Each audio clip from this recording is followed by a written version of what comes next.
E siamo qui oggi per celebrare la nostra quarta edizione.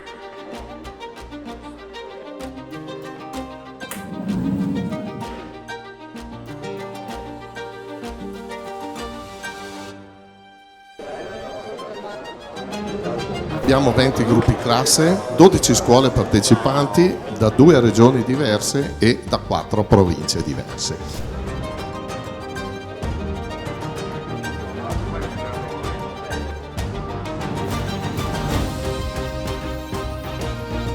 L'ospite speciale è un campione olimpionico del basket e che ha imparato che nella vita non è importante solo il talento, ma è importante anche sapersi impegnare e la costanza. Vi presento Matteo Sorano.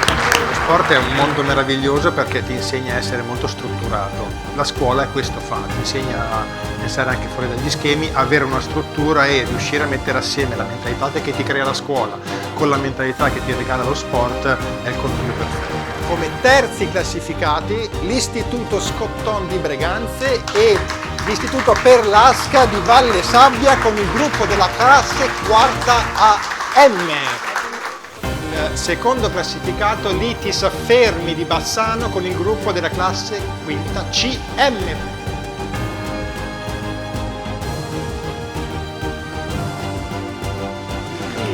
Il primo classificato vincitore della quarta edizione del concorso Cappelleer Partner & Partner, l'Istituto Silvio Ceccato di Montecchio. Bravi ragazzi!